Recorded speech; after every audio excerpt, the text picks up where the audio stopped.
하나님 말씀 같이 읽겠습니다. 구약성경 시편 40편입니다.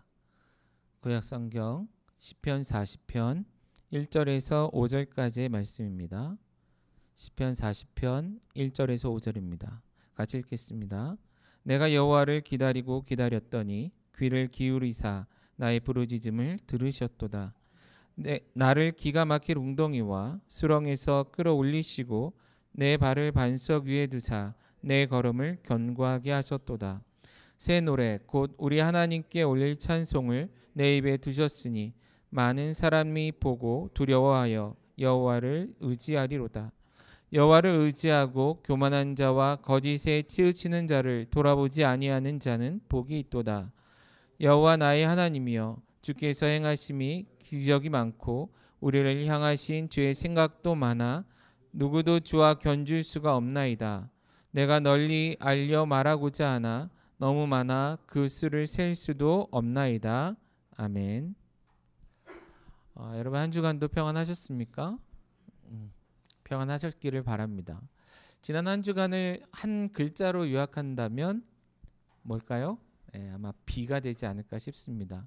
한 주 내내 거의 빠짐없이 비가 왔던 것 같고요. 비가 왔을 뿐만이 아니라 엄청나게 많은 양의 비가 하늘에서 내렸죠. 어디서 다 왔을까 궁금할 정도로 많은 비가 내렸고요.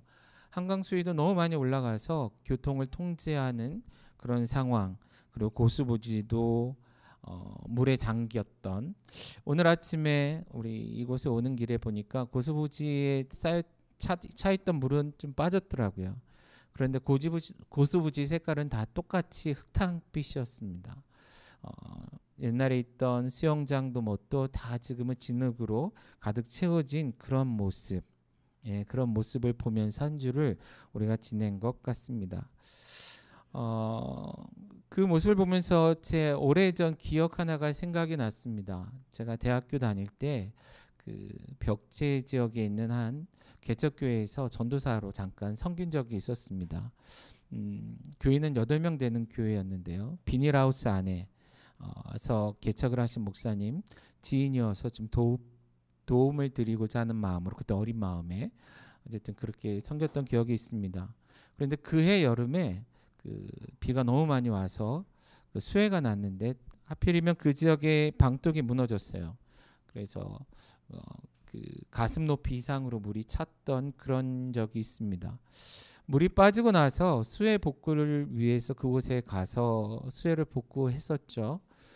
비닐하우스 안도 흙탕물로 가득했고 그 인근의 비닐하우스는 작물이 있던 것보다 훨씬 더 높은 높이까지 진흙이 가득 채워져 있었던, 그래서 제 모교회 청년들을 좀 요청해서 함께 가서 수해 복구를 했던 그런 기억이 있습니다. 그 모습을 보면서 처음에는 정말 답답하더라고요. 진흙투성이, 이렇게 정해진 장소만 치우면 되는 게 아니고 그 방 안에도 방 밖에도 교회 안에도 교회 밖에도 비닐하우스에도 어디에도 눈을 들어서 사방을 둘러보면 진흙투성이밖에 없는 그런, 근데 그곳에 우리는 삽을 들고 연장을 들고 무엇인가를 치우겠다고 깨작깨작하는, 근데 감사하게도 꽤 오랜 시간 정리를 하고 나니까 정리는 되기는 했습니다. 하지만 그 현실, 그 상황을 바라보고 있던 가족들이나 농부의 마음은 아마 굉장히 힘들지 않았을까, 그런 생각이 듭니다. 온 천지가 진흙투성이인 그 상황 속에 그 한가운데 나 혼자 덩그러니 남겨진 듯한 그런 느낌. 그러나 내 힘으로는 무엇 하나 할 수 없는 것처럼 주어진 환경은 너무 어렵고 나는 너무 약해 보이는 그런 환경, 그런 느낌. 아마 오늘 우리가 읽은 말씀, 그 시편 40편에 고백했던 그 말씀을 했던 다윗의 옛날 상황, 이전 상황이 그와 같은 상황이 아니었나 싶습니다. 2절 말씀에 보면 하나님께서 그를 어디서부터 건지셨는가라는 것을 표현하고 있는데, 그가 처해 있었던 상황이 이와 같았습니다 하면서 했던 표현이 있어요. 그게 기가 막힐 웅덩이와 수렁이라는 표현입니다. 방금 얘기했던 것처럼 이 표현은 진흙투성이인 곳에 혼자 덩그러니 던져져 있는, 하지만 자기 스스로는 무엇 하나 할 수도 없고 그것을 벗어날 수도 없는 그와 같은 환경 속에서 오랜 시간 살아갈 수밖에 없었던 다윗의 심경을 잘 표현해 주는 그런 모습이, 그런 표현이 아닌가 싶습니다. 기가 막힐 웅덩이라는 것은요, 여러분들 끈적끈적한, 여러분 그 머드 축제 가서 그런 그 즐김이 아니고요, 정말 그런 웅덩이, 그런데 무엇 하나 잡히지 않는, 그리고 조금 올라가는 것 같으면 금방 미끄러질 수밖에 없고 뭔가 불편한 그런 상황, 그런 웅덩이를 한글로는 기가 막힌 웅덩이라고 표현을 해놓은 것 같아요. 수렁도 보면 진흙과 진창이라는 그런 표현입니다. 진흙으로 가득하고, 우리 막 진창, 좀 표현이 어려울 것 같은데, 지금 혹시 한강변이 가까우시면 나가서 보시면 그것이 진창일 겁니다. 흙도 있고요, 온갖 쓰레기, 뭔지 모르는 뭔가 막 섞여 있는, 그래서 그곳에 발을 디디면 병이라도 걸릴 것 같고 끔찍한 느낌일 것 같은 그런, 그런 환경, 그런 상황 속에 다윗이 놓여 있었다라는 거예요. 여러분이라면 어땠을까요? 다윗은 어땠을까요? 저여도 탄식하지 않았을까? 와, 큰일 났다. 바로 그런 상황 속에 다윗이 꽤 오랜 시간 동안 놓여 있었던 것 같아요. 사실 이건 비단 다윗만의 이야기는 아닌 것 같죠. 물론 표현의 차이는 있을 수 있겠지만 우리들의 인생, 그리고 우리가 살아가는 세상의 이야기들도 이와 비슷하지 않을까 그런 생각이 듭니다. 비단 코로나19로 인한 상황뿐만이 아니라 날마다 들려오는 여러 가지 이야기들, 소식들은 정말 온 세상 천지가 진흙으로, 진창으로 뒤덮인 것 같이 우리의 마음을 답답하게 하고, 또한 그것 안에서 나 스스로는 아무것도 할 수 없는 것 같은 좌절감을 느끼게 하는 그런 상황들을 우리가 경험하고 살고 있지 않냐라는 거예요. 옛날에는 멀게만 느껴졌습니다. 스스로 생명을 끊는 사람들의 이야기들이 가끔 뉴스로 들릴 때 연예인이나 먼 이웃들, 먼 곳 사람들의 이야기인 줄 알았는데, 사실은 이미 이것도 우리들에게 되게 가까운 이야기죠. 최근에 우리 사역자 중에 하나도 가까운 친구, 한 젊은 친구가 생명을 스스로 끊은 그런 일이 있었다고. 너무 힘들었겠죠. 물론 그 속마음을 우리가 다 알 수는 없지만, 마치 지금 다윗이 표현한 것 같은 그런 상황, 기가 막힐 웅덩이와 수렁 가운데 놓여 있는 것 같은 그런 마음, 그런 상황 속에 오랫동안 방치되어 있었는데 어떤 희망도 소망도 보이지 않는 그런 상황, 그래서 그런저런 결정들도 하지 않나, 그런 생각이 듭니다. 물론 정확히는 알 수 없고 이렇다 저렇다라고 단정할 수는 없지만, 다윗뿐만 아니라 또한 그런 어떤 극단적인 결정을 하는 사람뿐만이 아니라 우리 역시도 살다 보면 우리를 둘러싼 모든 환경 속에서 이런 답답함과 어려움을 경험하며 살고 있지 않냐라는 거예요. 그러한 자신의 형편 속에, 그리고 이런 상황 속에 놓여 있을 우리들을 위해서 다윗은 세 가지 옵션이 있음을 이 말씀에서 보여줍니다. 물론 그 세 가지 옵션이 이거다 저거다라고 얘기하진 않아요. 그러나 그가 표현한 몇 가지 표현들을 통해서 그가 그런 상황 속에 놓인 사람들이 주로 할 수 있는 세 가지 선택지, 그 중에 자신은 어떤 선택을 했는지를 보여주고 있다라는 거예요. 물론 제일 우선적으로 볼 수 있는 것은 다윗이 한 선택입니다. 믿음 있는 우리들의 선택이어야 하고요. 다윗은 하나님을 선택했죠. 그것은 뒤에 조금 더 자세히 나누도록 하고요. 한 가지는 그 모든 환경 속에서 우리 하나님을 선택하는 것, 그리고 하나님을 기다리고 하나님을 믿음으로 신뢰하며 주님께 나아가는 것이 하나의 선택지일 겁니다. 그 외에 두 가지가 더 표현되어 있는데 그게 4절에 나와 있는 표현입니다. 4절 말씀해 보시면, 여호와를 의지하고 교만한 자와 거짓에 치우치는 자를 돌아보지 아니하는 자는 복이 있다. 자, 여호와를 의지하는 것이 다윗이 한 첫 번째 선택이고요. 그러면 다윗과 같이 여호와를 의지하는 것 외에 다른 선택은 어떤 것인가? 여기서 경계하고 있는 것처럼 교만한 자를 에게 치우치는 것과 거짓에 치우치는 것, 가능하다라는 것이죠. 좀 표현이 조금 불분명해 보일 수 있는데 먼저 교만한 자에게 치우친다. 이 교만한 자, 여러분 어떤 사람이 교만한 자죠? 자기가 최고이다라고 생각하고 살아가는 사람들입니다. 그죠? 때로는 교만이 너무나 지나쳐서 인간적인 수준을 넘어서는 사람들이 있습니다. 신에 가까운 수준, 스스로를 신에 가까운 수준으로 믿어버리는, 그리고 신뢰하고 그것을 앞세워버리는 그런 사람들이 있다라는 거예요.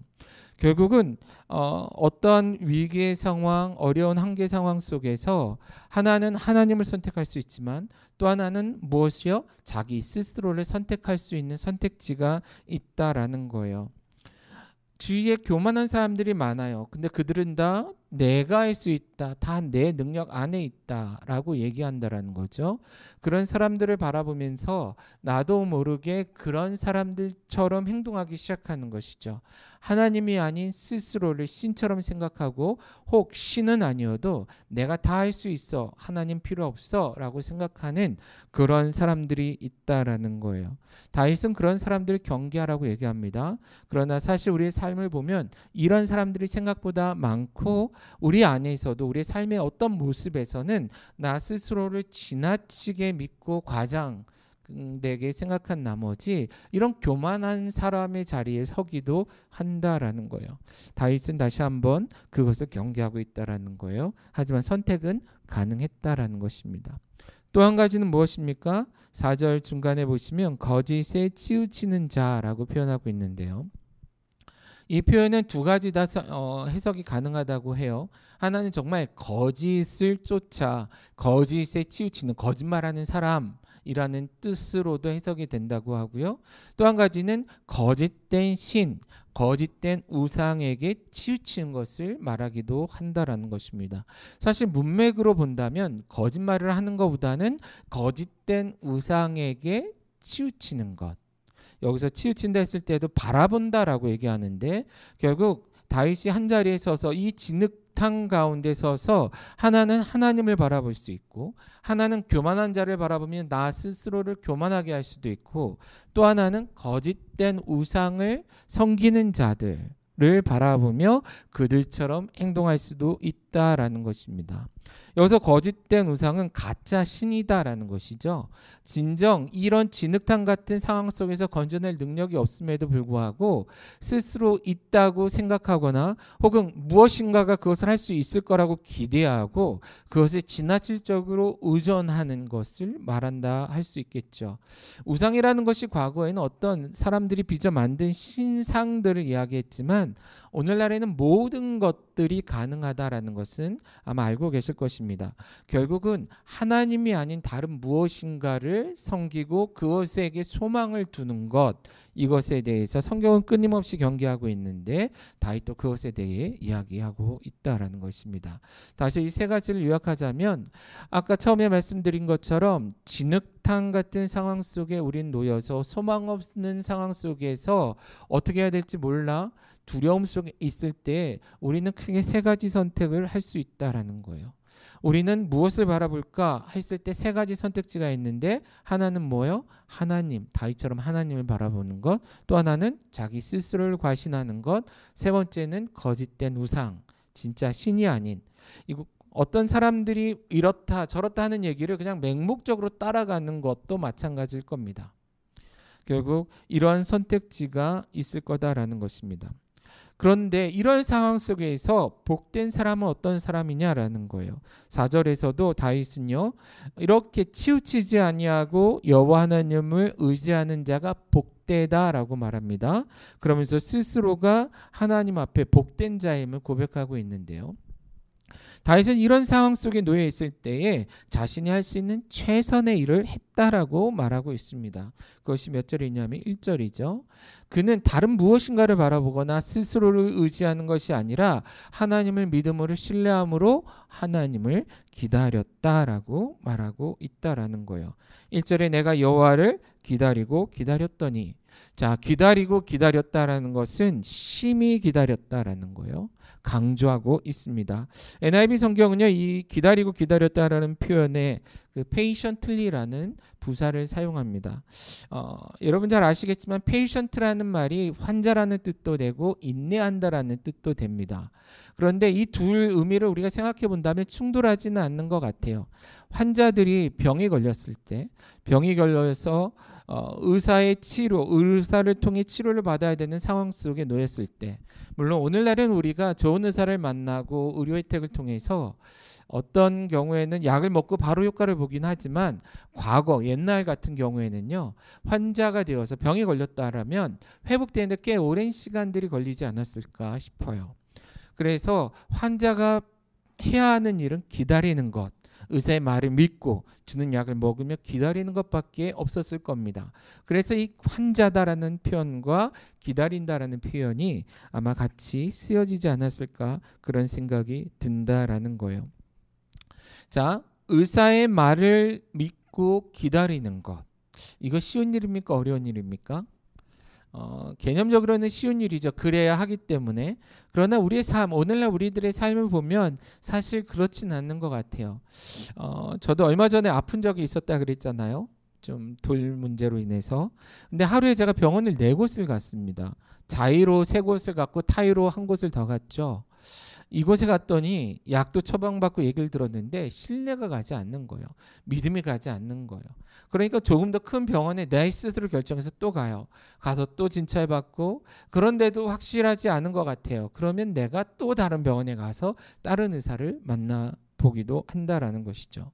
물론 오늘날에는 그렇게 하는 것이 지혜롭다라고도 얘기합니다. 오진을 하는 경우도 많기 때문에 한 병원에서 얘기만 듣지 말고 여러 곳의 이야기를 들어봐라, 이런 얘기를 하기도 하죠. 그리고 그렇게 해서 사실은 혜택을 보는 위기를, 아니면 잘못된 오진을 피하는 경험들도 있기 때문에 이것은 지혜로운 일이기도 합니다. 또 이런 경우도 있습니다. 스스로가 의사처럼 행동하는 경우가 있어요. 의사가 어떤 처방을 하거나 얘기를 했을 때 그것을 믿지 않고 자기 멋대로 생각하고 어떤 행동을 하고 조치를 하는 경우들이 있죠. 물론 그랬다가 어려움을 겪는 경우가 훨씬 더 많습니다. 제가 얘기하려는 요지는 뭐냐면요, 환자처럼 혹 오래 기다린다라는 것이 쉽지 않은 일이다라는 것입니다. 특별히 우리가 원하는 어떤 결과가, 우리가 원하는 어떤 반응들이 바로바로 나타나지 않을 때에, 그런 상황 속에 놓여 있을 때에 믿음을 가지고 기다린다는 것은 굉장히 어려운 일이다라는 것이죠. 다시 앞으로 돌아간다면, 왜 우리는 이런 상황, 어려운 상황 속에 놓였을 때에 하나님이 아닌 스스로를 신뢰하거나 혹은 왜 타인들의 이야기를 듣고 우상을 쫓아다니느냐라는 거예요. 어떤 면에서는 두려움이고 조급함 때문이 아니겠느냐라는 것이죠. 나는 기다리고 싶은데 주위 사람들이 하는 말, 이야기, 행동들을 바라보면서 우리가 조바심을 내고 결국 그렇게 쫓아갔기 때문이 아니냐라는 것이에요. 다윗의 인생을 놓고 봐도 그런 일들이 참 많았습니다. 심지어 하나님께서 하시는 일, 어떤 사건 속에서도 그것을 해석하는 해석 방식이 틀렸기 때문에 자칫 잘못하면 하나님이 원하시는 결정이 아닌 다른 결정을 할 수도 있었을 것이다라는 것이에요. 가까이 얘기하자면 사울을 죽일 수 있는 상황 속에 놓였을 때에 주위 다윗과 함께 했던 사람들은요, 하나님이 다윗을 죽이라고 이렇게 당신 앞에 내려놨습니다. 잠자고 있겠습니다 라고 얘기해요. 그러나 다윗은 그것을 바라보면서 하나님이 이 사람을 내 앞에 두신 이유는 그것 때문이 아니야 라고 이야기하면서 하나님의 기름 부은 자를 내 스스로 죽일 수 없다 라고 이야기하며 그 위기를 벗어나는 것을 볼 수 있는 것이죠. 결국 어떤 환경이 놓여졌을 때에 그것 가운데 어떤 선택을 하는가, 나 스스로 의지하는가, 다른 사람을 의지하는가, 하나님을 선택하는가, 이것은 결코 쉬운 일은 아니다라는 거예요. 그러나 때로는 우리가 환자로서 의사를 기다리듯 내 힘으로 할 수 있는 것이 아무것도 없기 때문에 이것을 행할 수 있는 누군가를 바라보면서 기대하며 기다려야 하듯 우리 역시도 삶의 순간순간 하나님을 기대해야 하며 기다리는 그러한 시간들이 필요하다라는 것입니다. 다윗은요, 그런 상황 속에서 다시 기가 막힐 웅덩이와 수렁 가운데 이렇게 빠져들어가 죽을 것 같은 상황 속에서조차도 다른 그 무엇이 아닌 여호와 하나님을 바라보고 여호와 하나님만을 의지하기로 결정했다라는 것입니다. 자, 그랬더니 시편 40편에서는 뭐라고 말씀하고 있습니까? 다윗은 뭐라고 고백해요? 자신이 그렇게 믿음으로 고백하며 기다렸다라고 얘기했더니, 아니 살아갔더니, 그랬더니 하나님께서 이러한 다윗의 부르짖음을 들으시고 다윗을 향하여 다가오셨다라고 말씀을 하고 있습니다. 40편 1절에 보시면 귀를 기울이사 나의 부르짖음을 들으셨다라는 거예요. 진흙탕 속에서 하나님 외치는 그 하나님의 소리를, 하나님이라 외치는 그 소리를 하나님께서 귀를 기울여 들으시고 터냈다라고 표현하고 있는데요. 영어 성경에는 그가 다윗을 향하여 몸을 틀으셨다라는 거예요. 그리고 그에게 다가오셔서 손을 내미셨다라는 것이죠. 손을 내밀어 그를 건져 내셨다라는 것입니다. 그를 끄집어 내셨다라는 거예요. 자, 그것이 가시적으로 보여지는 사건, 제가 자주 인용하는 말씀인데요. 베드로가 물에 빠져 들어갈 때에 예수님께서 그의 손을 잡아 끌어올리시듯 하나님께서 다윗을 끄집어 올리셨다라는 겁니다. 그토록 바라던 구원이 이루어졌을 뿐만 아니라 진흙탕을 밟으면서 헛발질하는 그의 인생이었는데, 그러한 인생을 2절 말씀해 보면 주님께서 끌어올리셨을 뿐만이 아니라 내 발을 반석 위에 두시고 내 걸음을 견고하게 하셨다. 결국 탄탄한 곳에 서게 하셨다라고 말씀을 하고 있다라는 것이죠. 자, 이 상황 속에서 다윗뿐만이 아니라 이런 상황을 맞이하는 많은 사람들이 진정 원하는 것은 무엇입니까? 위기를 벗어나 같은 환경에 지속적으로 놓여지지 않는 것일 거다라는 거예요. 그것을 위해서 때로는 내 힘으로 무엇인가를 하기 위해서 스스로 무엇인가를 더 부유하게 만들기 위해 노력하겠죠. 예수님의 비유 속에서 나오는 어리석은 부자 같은 결정들은 우리는 한다라는 거예요. 무엇인가 많이 생겼을 때, 무엇인가 더 많은 것을 가질 수 있게 됐을 때 나 스스로를 위해 창고를 더 짓고 더 많은 것을 가지고 그것을 바라보며 내가 몇십 년 동안 이제 걱정 없이 살 수 있다라고 생각하게 만드는 그런 환경을 추구하며 살아갈 수도 있다라는 거예요. 혹은 다른 사람들의 이야기, 이렇게 하면 잘 된대, 이렇게 하면 위기를 벗어난대, 이렇게 하면 부자 된대, 이렇게 하면 네 자녀들이 더 출세할 거래, 이런 이야기를 들으며 그 이야기만 쫓아 살아가는 그러한 인생들의 모습들로 전락될 수 있다라는 거예요. 그러나 다윗은 그런 인생으로, 그런 태도로는 진정 하나님의 구원을 맛볼 수 없고, 그들이 진정 원하는, 여기서 말씀하고 있는 반석 위에 세워지는 것과 같은, 그리고 단단한 무엇인가 견고한 곳에 세워지는 인생이 될 수 없다라는 것입니다. 인생의 위기를 맞이하고 소망이 없는 것처럼 좌절하여 인생의 마지막 결정을 해야 되는 그 순간에 놓인 사람들조차도 그 순간 하나님을 바라볼 수 있었다면, 그리고 하나님을 마치 환자가 의사 오기만을 기다리듯 주님을 기다릴 수 있었다면 이겨낼 수 있었을 텐데, 하나님이 아닌 다른 무엇인가를 바라봤더니 결국은 좌절할 수밖에 없었고 포기할 수밖에 없었다라는 거예요. 그러나 다윗은 그러한 인생을 향하여, 그리고 그런 상황 속에 있는 스스로를 향하여 그렇게 하지 말고 여호와 하나님만을 의지하라, 여호와 하나님만을 기다리라 라고 말하고 있는 것입니다. 여러분 어떻습니까? 하루하루의 삶 속에 우리를 둘러싸고 우리에게 옥죄오는 여러 가지 위기나 이런 답답한 환경 속에서 무엇을 의지하며 살아가고 있냐라는 거예요. 하루하루 살아가면서 하나님에 대한 믿음과 신뢰가 더 커져 갑니까? 하나님이 우리의 삶 속에 이루어 가시는 그런 일들을 바라보며 감사와 찬양이 늘어가고 있냐라는 거예요. 아니면 이 분위기에 압도당하고 이런 상황 속에 인생의 무게에 짓눌려서 하루하루 믿음을 잃어가며 나 스스로를 의지하기에는 내가 너무나 약하기 때문에 좌절하고, 주위에 다른 무엇인가를 의지하자니 무엇 하나 의지할 것이 없어서 결국은 좌절하고 포기하는 그런 인생들, 믿음 없는 상황 속에 놓여가고 있지는 않냐라는 것입니다. 그러나 그런 상황 속에서 다윗처럼 기다리고 기다릴 수 있는 것. 그것이 아무것도 할 수 없기 때문이 아니라 단지 아무것도 할 수 없어서 포기해야 되기 때문만이 아니라 그것이 하나님 앞에 설 수 있는 가장 분명하고 확실한 방법이기 때문에 기다릴 수 있는, 믿음이 있기 때문에 기다릴 수 있는, 여호와 하나님만을 바라볼 수 있는 그런 믿음, 그런 신앙으로 나아갈 수 있기를 간절히 바랍니다. 다윗은요, 이러한 결정, 그 기다림을 통해서 하나님의 구원을 경험함으로 인해 그의 삶이 어떻게 변화되어 가고 어떻게 변화되었는지를 그 다음 말씀들을 통해 표현하고 있습니다. 사실 오늘 말씀의 가장 중요한 말씀은 저에게 있어서는 3절이에요.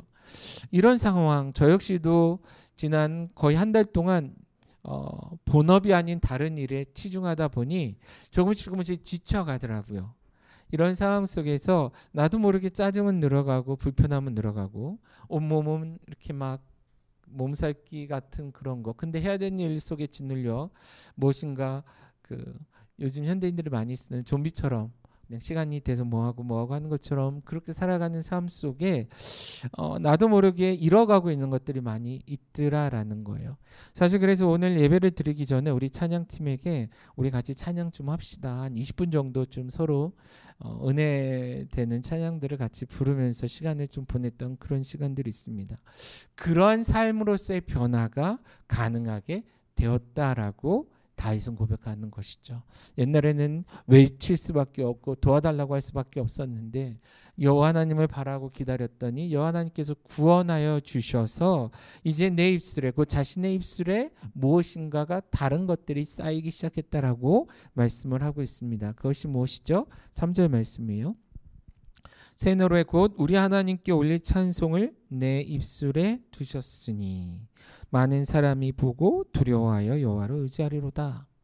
자, 이렇게 주님의 구원을 경험하며 하루하루 살기 시작했더니 이제는 자신의 입술에 하나님께서 새로운 노래를 주셨다라는 것입니다.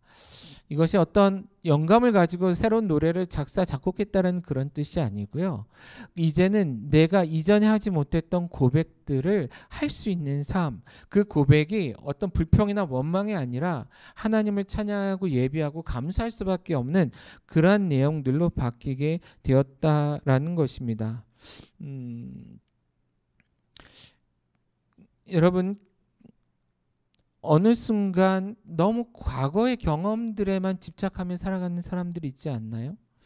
저도 가끔 보면 내가 받은 은혜를 이야기할 때에 너무 오래전 기억들만을 끄집어 올 때가 있더라라는 거예요. 그러니까 오래된 찬양을 재탕하는 것처럼, 그래서 어느 순간 내 안에 어떤 감동도 뭣도 없는, 영혼도 없는 그런 고백으로 하나님께 기도하고 찬양하고 감사한다 말할 때가 있다라는 것이죠. 그러나 이렇게 여호와 하나님을 기대하고 기다리며 여호와 하나님의 구원을 경험하며 그것을 통해 새로운 하루하루를 살게 되었더니 이제는 더 이상 과거에 그 영혼 없이 얘기하던 그러한 고백들이 아니라 여호와 하나님께서 날마다 부어주시는 은혜로 말미암는 새로운 노래, 새로운 찬양을 하게 되었다라는 거예요. 결국 오늘 아침에, 오늘 점심에, 오늘 저녁에 하나님께서 순간순간 이루신 그것을 고백할 수 있는 삶이 되었다라는 것이죠.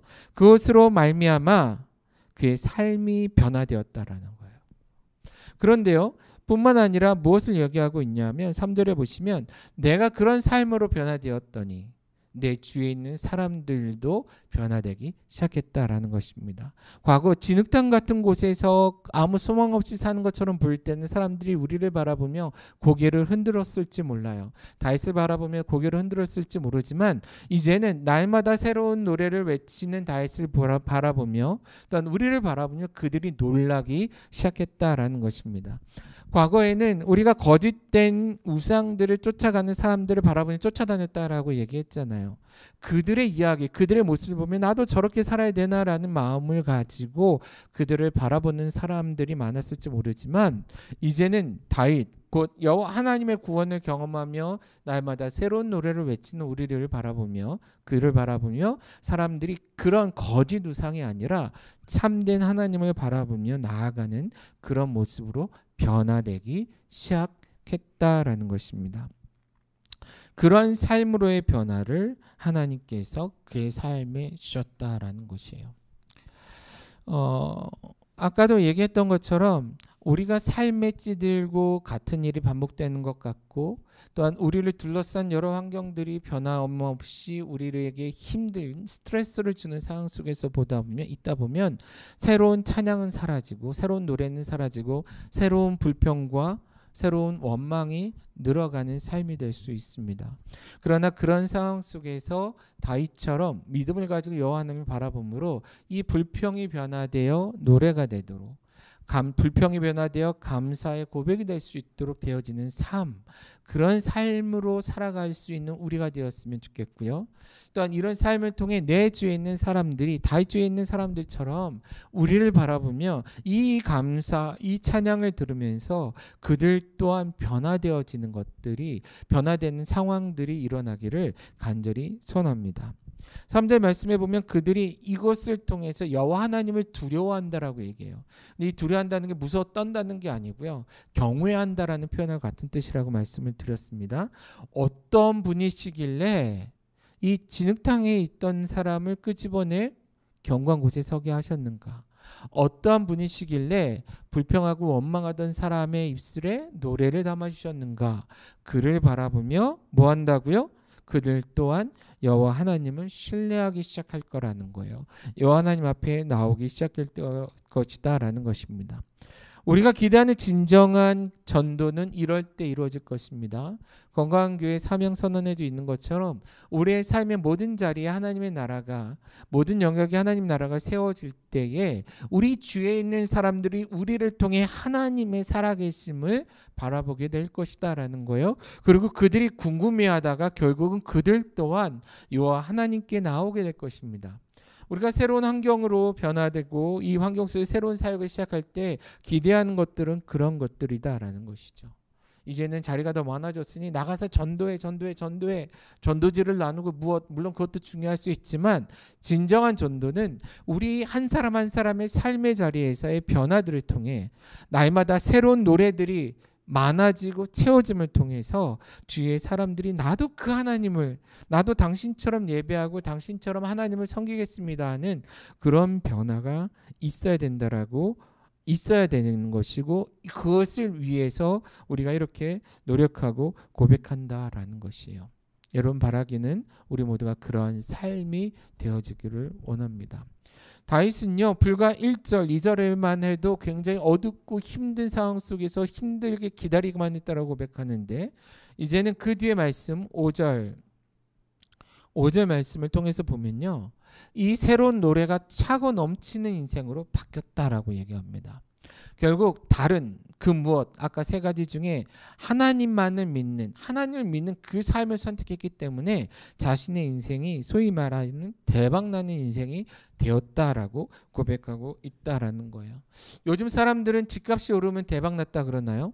근데 저는 사실 그게 저에게는 별로 복된 소식은 아니에요. 왠지 아세요? 집이 없으니까. 그게 무슨 상관이 있겠어요. 로또 만드는 사람 부럽죠? 저도 별로 부럽지 않아요. 왜죠? 제가 로또를 안 사는데 그게 맞을 리가 없잖아요. 남이 잘 되는 얘기들이 사실은 내 삶을 뭐 다르게 하지는 않아요. 다윗 역시도 마찬가지입니다. 그런 것들을 부러워하는 인생이 아닌 여호와 하나님으로 인해서 진정한 기쁨을 찾아가는 것, 그것은 무엇? 새로운 노래들로 가득 채워지는 삶으로 변화되어지는 삶이었다라는 거예요.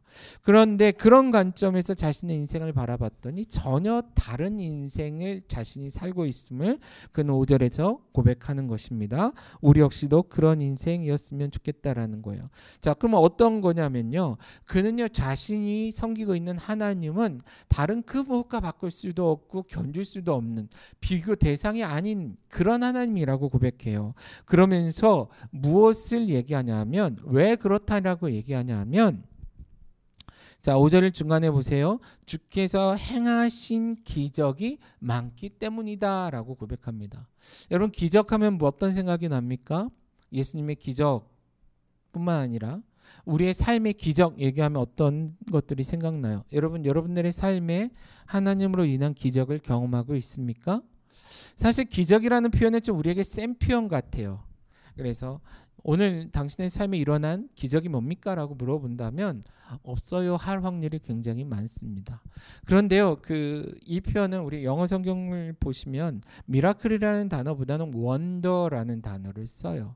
미라클은 말 그대로 우리의 상상을 초월하는 어떤 초자연적인 일에 대한 표현일 겁니다.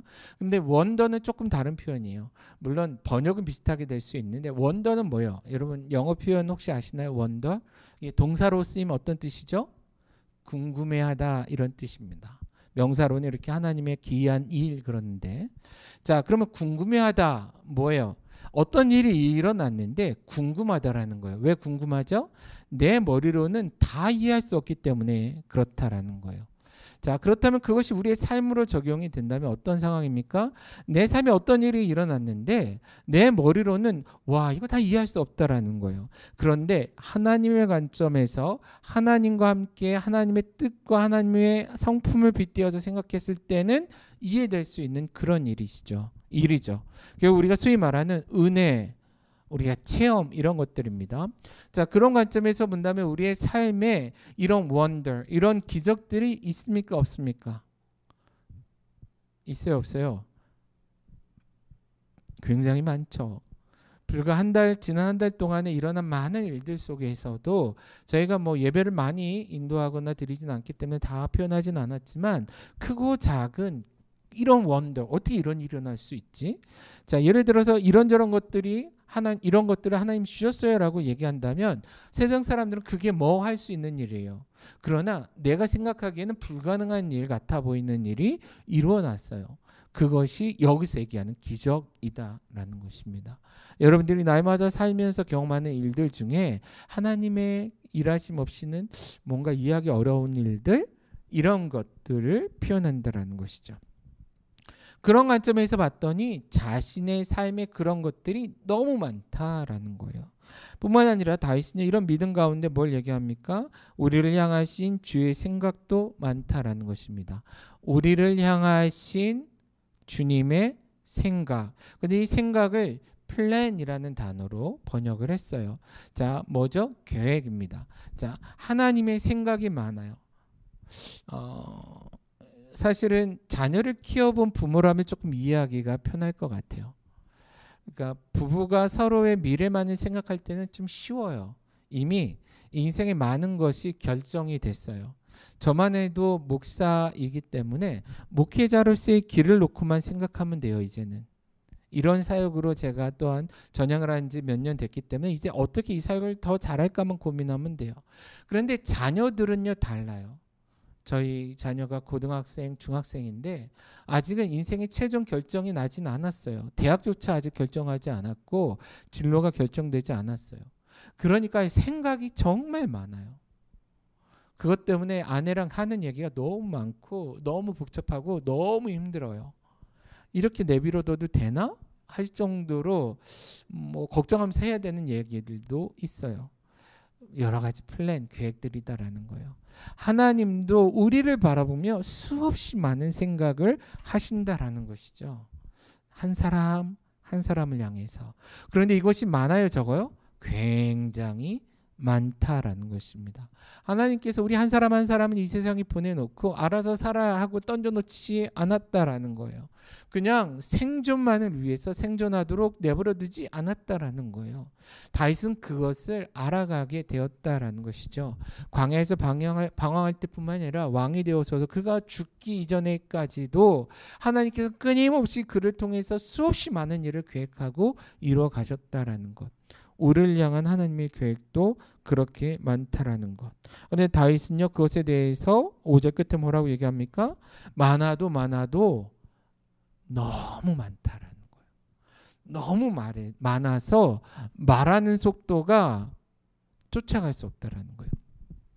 하나님의 기적이라고 얘기했어요. 하나님 없이는 이해하거나 설명할 수 없는 삶의 많은 일들과 우리의 삶에 주어지는 수없이 많은 하나님의 계획들, 이것이 너무 많아서 내가 말하는 것 이 속도로는 다 표현하지 못하라는 거예요. 자, 여러분, 한강 수위가 올라서 홍수에 대한 위험이 있었습니다. 왜 이런 일이 생길까요? 여러분, 한강 끝에 뭐가 있죠? 한강 물을 타고 내려가면 어디로 흘러가요? 바다로 흘러가요. 그렇죠? 그렇다면 상식적으로 봐요. 바다가 크잖아요. 그렇죠? 그러면 강물이 흘러서 바다로 간다면 홍수가 나면 안 되죠. 근데 왜 홍수가 납니까? 바다를 만나는 곳에서 빠져나가는 물의 양에 비해 공급되어지는 양이 너무 많은 거예요. 너무 넘쳐나는 거죠. 너무 넘쳐나기 때문에 홍수가 되는 겁니다. 마찬가지로 지금 다윗은 이런 답답함에 놓여 있는 거예요. 홍수가 난 거예요. 이분 하나인데 끊임없이 하나님이 내 삶에, 우리의 삶에 이런 일을 이루셨어 라고 이야기하는데, 그럼에도 불구하고 하나님이 부어주신 은혜가 너무 많고 크기 때문에 다 표현할 수가 없는 것이죠. 그런 답답함을 5절에 이야기하는 겁니다. 근데 답답함 속에 얘기하는 것이 아니라 기쁨과 감격 속에 표현하고 있는 거예요. 지금 어떤 상황 속에 놓여 있었는데요. 그는 진흙탕 같은 인생 속에 놓여 있었는데 그럼에도 불구하고 하나님이 이와 같이 하셨다라고 고백해요. 내가 기다리고 기다렸더니 그렇게 되었다라고 고백하고 있는 것입니다. 우리를 둘러싸고 있는 삶의 정황 속에서 이러한 기다림, 하나님을 향한 기다림이 회복되었으면 좋겠습니다. 우리 안에 스트레스 지수가 높아져가는 그런 시기, 계속 비만 오기 때문에 기분도 별로 좋지 않은 그런 상황, 인생의 새로운 것들을 기대하고 시도하기에는 너무나도 불확실성이 높아지는 그러한 시기, 저희 교회를 놓고도 사역을 놓고도 새로운 환경을 놓고 와 이제는 뭔가 할 수 있겠다 하지만 실제 뭔가 하기에는 너무나 불확실한 게 많아서 답답해하는 이런 시기, 다윗이 경험했던 시기. 그러나 그런 시기 속에서도 우리 하나님은 우리 하나님이기 때문에 우리의 삶이 이렇게 변화될 것이다라고 고백할 수 있는 데까지 나아갔으면 좋겠다라는 거예요. 그런 관점에서 본다면 우리의 삶에 이미 하나님이 하시고 있는 수없이 많은 기적들, wonders, 그리고 우리를 향한 하나님의 놀라운 계획들이 너무 많다라는 거예요. 너무 많아요. 그래서 이제는 내 입술에 새 노래로 계속 하나님을 고백할 수밖에 없는 삶이 되지 않겠냐라는 것입니다. 이것이 우리 오늘 말씀에서 우리가 배우고 깨달아야 되는 주된 말씀이 아닌가 그런 생각이 듭니다. 그런데요, 이런 삶이 쉽냐라는 거예요. 알죠. 아는데 하나님을 기다린다라는 게 쉽냐라는 거예요. 사실은 제가 오늘 말씀을 전하기 위해 쓰면서 참 많은 생각을 했어요. 우리 사역을 놓고서는 제가 인내심이 많은 편인 것 같아요. 2014년도쯤에 정말 새로운 사역을 시작하면서 당연히 오랜 시간이 걸릴 거야. 사람 하나하나가 세워지는 게 쉽지 않고 사역 하나하나가 세워지는 게 쉽지 않고 하나님께서 우리를 통해 많은 일들, 큰 일들을 하실 것인데 이 일들이 이루어지는 거 쉽지 않을 거야라는 걸 알고 잘 기다린 것 같았어요. 그게 신기했던 것 같아요. 사실 제가 기다리는 거 되게 싫어하거든요. 여러분들도 운전하는 사람 아시겠지만 기다리는 거 좋아요, 싫어요? 싫어서 틈만 나면 이렇게 움직이잖아요. 식당 가서도 전 줄 서서 밥 먹는 거 되게 싫어하거든요. 그래서 군대 있을 때 되게 싫었거든요. 줄 서서 밥 먹어서. 그리고 학교 다닐 때도 학교 학식이라 그러죠. 학식을 별로 안 하려고 했던 것도 줄 서는 게 너무 싫어요. 차라리 맛없는 거 먹더라도 줄 안 서고 먹는 걸 되게 좋아했던 사람이고 지금도 그런 성향은 있는 것 같아요. 오늘 아침에도 커뮤니케이션이 잘 안 돼서 생각지 않은 기다림의 시간들이 길었어요. 오해 때문에 생긴 건데, 그런데 그런 상황이 닥치자 제 인내심이 금방 바닥이 나는 거예요. 예, 사람은 생각보다 인내하는 게 쉽지 않은 것 같아요. 물론 사람마다 틀릴 수 있습니다. 인생에서도 마찬가지가 아니겠냐라는 것이죠.